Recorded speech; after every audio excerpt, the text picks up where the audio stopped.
নমস্কাৰ দৰ্শকসকল, আহিছোঁ অন্য এটা বিষয়ৰ মাজলৈ। পেহেলগামৰ নাৰকীয় ঘটনাটো সংঘটিত হোৱাৰ পিছদিনাই মুস্তাফা কামাল আজহাৰীয়ে এটা ফেচবুক লাইভ গৈছিলে। সেই লাইভ যোগে তেওঁ কিছুমান অপৰাধীক চিহ্নিত কৰিছিলে। তাৰে অংশ এটা মই আপোনালোকৰ বাবে আগবঢ়াইছিলোঁ, আপোনালোকে চাইছে। কিন্তু তাৰ পিছত এনেকুৱা কিছুমান কথা আছিলে যিবোৰ কথা আপোনালোকক আগবঢ়োৱা নহ'ল, ভিডিঅ'টো দীঘল হৈ যোৱাৰ কাৰণে। আচলতে কমেণ্ট কৰিছিলে কিছুমান লোকে। সেই কমেণ্টবোৰ দেখিলে আপোনাৰ গাৰ নোম শিয়ৰি উঠিব। আমাৰ মাজত যে কিমান দেশদ্ৰোহী লুকাই আছে, আমাৰ সমাজৰ মাজতে আমাৰ লগতে উঠা বহা কৰি কিমানে দেশদ্ৰোহিতা আচৰণ কৰি পাকিস্তানক সমৰ্থন কৰি আছে, সন্ত্ৰাসবাদক সমৰ্থন কৰি আছে, সেই কথা আপোনালোকে অকণমান হ'লেও এই ভিডিঅ'টো চোৱাৰ পিছত উপলব্ধি কৰিব পাৰিব। যদিও আজি পুলিচৰ ভয়ত বা বিভিন্ন ধৰণে গ্ৰেপ্তাৰ কৰি আছে কাৰণে বহুতে আজি ছ'চিয়েল মিডিয়াত মুখ বন্ধ ৰাখিছে, কিন্তু এটা কথা ঠিক জানিব যে পুলিচৰ ভয়ে মানুহৰ মুখহে বন্ধ কৰিব পাৰে, মন মগজুত যি চলি থাকে সেয়া নিশ্চয় বন্ধ কৰিব নোৱাৰে। আহক দীঘলীয়া নকৰোঁ, ভিডিঅ'টো চাওঁ, তাৰপিছত আৰু অকণমান কথা পাতিম।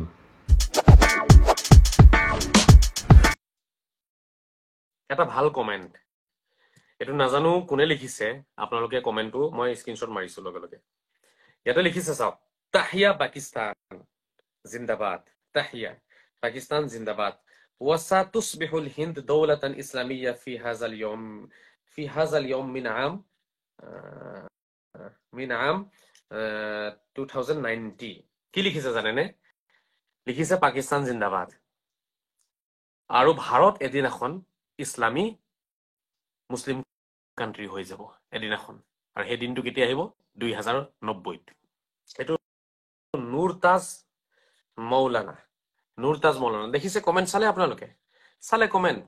অলৰেডি কৈছে ভাৰতক তেওঁলোকে কি বনাব বিচাৰি আছে? ভাৰতক তেওঁলোকে মুছলিম ৰাষ্ট্ৰ বনাব বিচাৰি আছে। আৰু এইটো লিখিছে সাতুসবিহ আল হিন্দ দৌলা ইছলামিয়া ফি হাজাল ইয়ম মিন আম 2090, 2090 চনত। এয়া হৈছে এওঁলোকৰ চিন্তাধাৰা। পালে? মই লগে লগে হেৰি লিখিছো, স্ক্ৰীনশ্বট মাৰি ৰাখিছো, আপোনালোকে স্ক্ৰীনশ্বট মাৰিব, এইবোৰ কামত আহিব। ঠিক আছে? এইবোৰ জেহাদী, এইটো আপোনাৰ অসমৰ কোনোবা এটা হ'ব, ই অসমৰ কোনোবা এটা হ'ব, ই অসমৰ কোনোবা এটা হয়, বৰপেটাৰ হয়। ইয়াৰ স্ক্ৰীনশ্বটটো মাৰাৰ লগে লগে ইয়াৰ আমি প্ৰফাইলটো লাগিব, প্ৰফাইলটো taking screenshot is not allowed by the app or your organization। এইটো স্ক্ৰীনশ্বট মাৰিব দিয়া নাই। নুৰতাজ মৌলানা, নুৰতাজ মৌলানা নামৰ নাম লিখিছে, নুৰতাজ মৌলানা। মোৰ ঘৰ বজালী জিলা পাঠশালা বুলি লিখিছে। ঠিক আছে, বজালী জিলা পাঠশালাৰ এই নুৰতাজে এটা কমেণ্ট কৰিছে, মই এইটো স্ক্ৰীনশ্বট মাৰি ৰাখিছো, আপোনালোকেও ৰাখিব। ই লিখি দিছে অলৰেডি যে পাকিস্তান জিন্দাবাদ, পাকিস্তানে আমাক মাৰিলে, পাকিস্তানে মাৰিলে আমাক, পাকিস্তান জিন্দাবাদ, পাকিস্তান জিন্দা হওক, পাকিস্তান সদায় আবাদ থাকক। চাইছে? আৰু কি লাগে? কি আৰু কি প্ৰমাণ লাগে? পালে প্ৰমাণ আপোনালোকে? এইটো অসমৰ মানুহ হয়, পাঠশালা, বজালী পাঠশালা, এইবোৰ জাগাৰ মানুহে কি লিখি আছে দেখিছেনে? দেখিছেনে আপোনালোকে? কমেণ্টটো চাওক এবাৰ, কমেণ্টটো চাওক, শ্ৰদ্ধাৰ ৰাইজ কমেণ্ট চাওক। বজালী পাঠশালাৰ হয়। কমেণ্ট ডিলিট হৈ যাব, তাৰ আগতে কমেণ্টটো এই স্ক্ৰীনশ্বট লওক যিসকলে চাই আছে।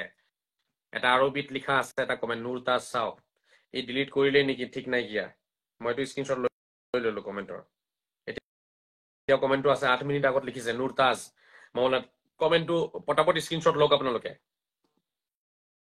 8 মিনিট আগৰ কমেণ্ট, এইবোৰ কমেণ্ট লগে লগে ডিলিট কৰে তেওঁলোকে। এই মানুহটোৰ কি কৰিব লাগে? ইয়াৰ পুৰা পুলিচ ইয়াৰ তদন্ত হ'ব লাগে। এই কি নাম আছে? সীমান্ত চাউদ, সীমান্ত চাউদ। এই কমেণ্টটো স্ক্ৰীনশ্বট লৈ পেলাই, এই মানুহটো বজালীৰ হয়, ইয়াক ইমিডিয়েটলি ইয়াৰ ঘৰত পুলিচ যাব লাগে, ইমিডিয়েট ইয়াৰ ঘৰত পুলিচ যাব লাগে। ই পাকিস্তান জিন্দাবাদ বুলি কৈ আছে। ভাৰতীয় সেনাই ইয়াক ঘৰত সোমাই মাৰিব লাগে।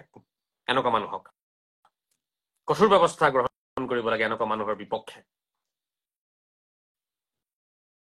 অসম চৰকাৰক মই অনুৰোধ জনাম, এনেকুৱা মানুহৰ তদন্ত হ'ব লাগে। এইবোৰ মানুহ মোৰ পেজত আহি ধৰা দিয়ে, মোৰ লাইভত আহি ধৰা দিয়ে। এনেকুৱা বহুত জেহাদীয়ে মোৰ লাইভ চাই থাকে।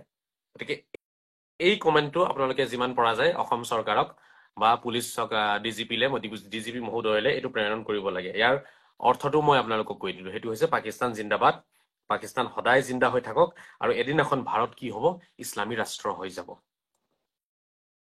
এইটো নিশ্চয় অসমত কিবা নহয় কিবা এটা সংগঠন চলাই আছে ইহঁতি, কিবা জিহাদী কাৰ্যকলাপ চলাই আছে ইহঁতি।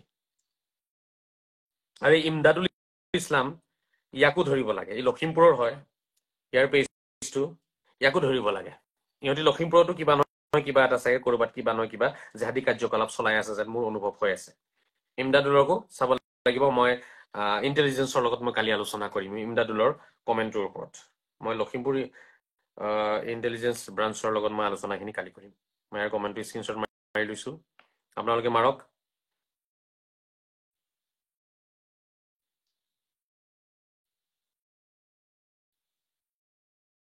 বুলবুল খান নামৰ এটা, তোমাক গালি দিলে ফৰজ কাম হ'ব কাৰণ তুমি মুছলমানৰ দুশ্মন। এই বুলবুল হুছেইন, ইয়াৰ কমেণ্টটো স্ক্ৰীনশ্বট মাৰক। এইবোৰে ডুপ্লিকেট আইডি দি পেলাই ইহঁতি কথা পাতে। আচলতে ইহঁতৰ মানে ইমানখিনি সাহসো নাই যে এইটো নিজৰ আইডি দি পেলাই আলোচনা কৰিব। ইহঁতি ডুপ্লিকেট কিছুমান আইডি বনাই লৈছে, ফেক আইডি দি পেলাই সিহঁতি আলোচনা কৰে। যি ক'ব আছে নিজৰ আইডি দি কোৱা, মোৰ দৰে বুকু ফুলাই কোৱা। এই আৰবী কমেণ্টটো আপোনালোকে ৰাখিব, এইটো কামত আহিব। এই আৰবী কমেণ্ট যিটো মাৰিছে এইটো অসমৰ পাঠশালাৰ হয়, ঠিক আছে।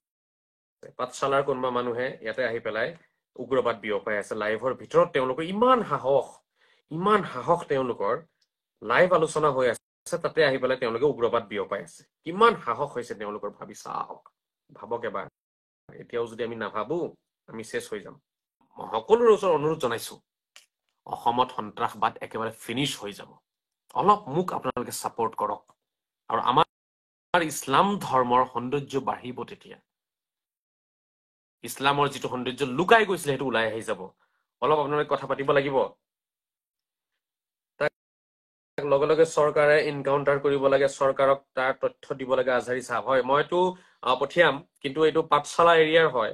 লখিমপুৰৰ যিটো মই মোল্লাৰ কমেণ্ট পাইছো তাৰ বিষয়ে মই আলোচনা কৰিম কালি। কাৰণ আমাৰ মানুহৰ জান প্ৰাণ গৈ আছে কাশ্মীৰত, আৰু ইহঁতৰ কমেণ্ট চাইছে নাই? ইহঁতৰ অলপো গাত লগা নাই এতিয়া, ইহঁতে ভালে অন্তৰেৰে ভাল পাইছে। ইহঁতি বিচাৰি আছে ভাৰতৰ চব মানুহ মাৰি পেলাব লাগে, মাৰি পেলাই গোটেই ভাৰতখন পাকিস্তানক দি দিব লাগে, দি পেলাই বাছ ভাৰতখন বনাব লাগে ইছলামী ৰাষ্ট্ৰ। এইবোৰ বিচাৰি আছে তলে তলে। সেইকাৰণে এনেকুৱা কমেণ্ট, তাৰ হাতৰ পৰা এনেকুৱা কমেণ্ট সি লিখিব পাৰিছে আজিৰ এই মমেণ্টত, এনেকুৱা মমেণ্টত। গোটেই ভাৰতে, গোটেই পৃথিৱীয়ে কান্দিছে, গোটেই পৃথিৱীয়ে গৰিহণা যোগাইছে। এনেকুৱা নিন্দনীয় এটা মানে কাণ্ড হৈছে। তাৰ পিছতো ইহঁতে সেই বিষয়টোক নিন্দা নকৰি পেলাই ইহঁতি মোল্লাৰ গু খাই আছে, মোল্লাৰ পেচাব পান কৰি আছে, ইহঁতি মোল্লাৰ চেলেকি ফুৰিছে ইয়াত আহি পেলাই। তাৰ পিছত ইহঁতি মোল্লাক চেলেকি ফুৰিছে। ভাবি চাওক ইহঁতৰ মন মগজু কিমান বেয়া হ'ব।